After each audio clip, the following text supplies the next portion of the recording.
يا من تلا قول النبي وبينه لله صوتك بالهدى ما أحسنه. أحسنت دندنة الحديث كأنما صاحبته وسمعت منه الدندنة. يا من تلا قول النبي وبينه لله صوتك بالهدى أحسنه.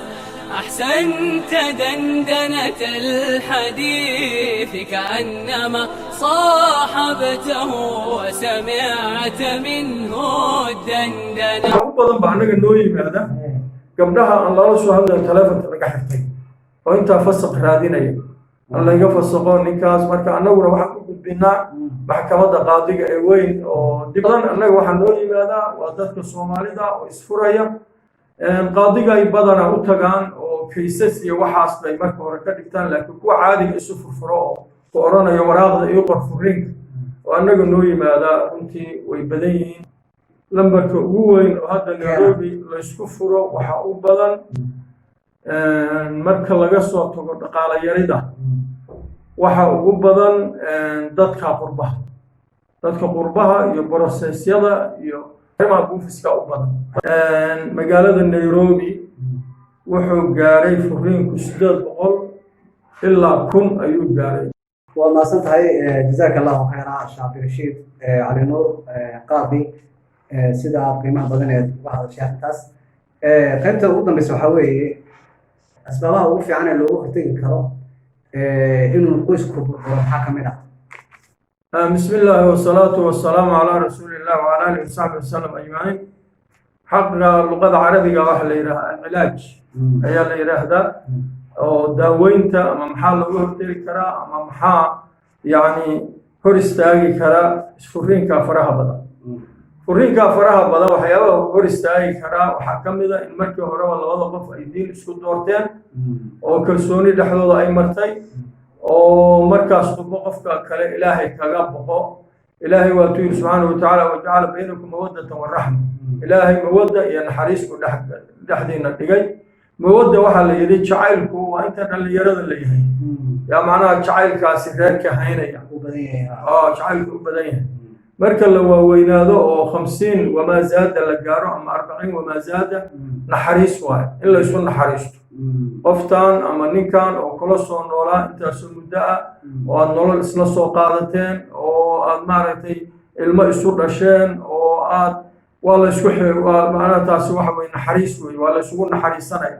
hebla maanta maaragtay cidda ugama tegi karo hebel cidda ugama tegi karo awlaadii baa joogta awlaadda lafteeda lagu xishmaynayo taas macnaha waa ka mid in alla ka cabsigaas aasaas u yahay. midda labaad waxa weeye atawaasul yani xiriir daa'ima iyo in mabaadi'dii guurka ee mawaddadii naxariista ay sii socoto oo iyadana maaragtay la xifdiyo oo isku xiriirku uu daa'im yahay xiriirku inuu joogto yahay labadooda xiriirkooda iyo is-ixtiraamkooda iyo is-xushmayntooda iyo maaragtay xabiibi iyo xabiibatii in mar walba maaragtay laga saaro rukuudkii iyo markuu mugdi galo macnaha calaaqadiiba in yani la ifiyo oo maxabo iyo kalgacayl iyo lagu soo ereyo macmacaan iyo itisaal uu mar walba jiro. ereyga saddexaad waxa weeye xalul mashaakil fawran in haddii mushkilo ay dhexdooda soo gasho markiiba la xalin aan loo kaakaadi markiiba intuusa xididaysan khilaafkaas iyo mushkiladaas in markiiba la xaliyo oo arrintii maaragtay yani mugdiga laga saaro.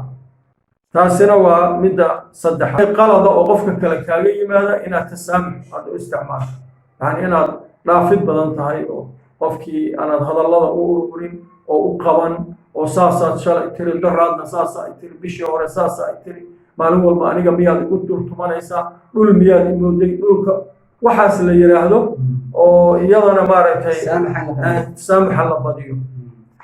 midda maaragtay hadallo macaan oo Allah hooyay aabbo is jecel yihiin oo kale inay ilmuhu ka qaadan karaan markaana aad baa ilmaha layru u maraysaa way farxayaan aabbahoodii hooyadooda hadday arkaan hadallo macaan isdhaafsanayo xabiibati iyo xabiibi isle waana midda u dambaysa oo labada isqabta ya mar walba ay isfarxad geliyaan inay isfarxad geliyaan mar walba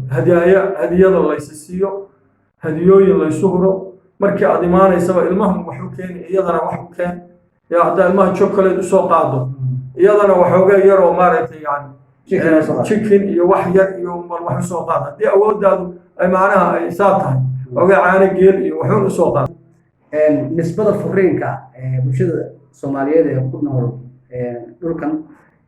maxay maraysaa oo seebaad ugu haysaan maxay ka sheegi kartaa runtii waa su'aal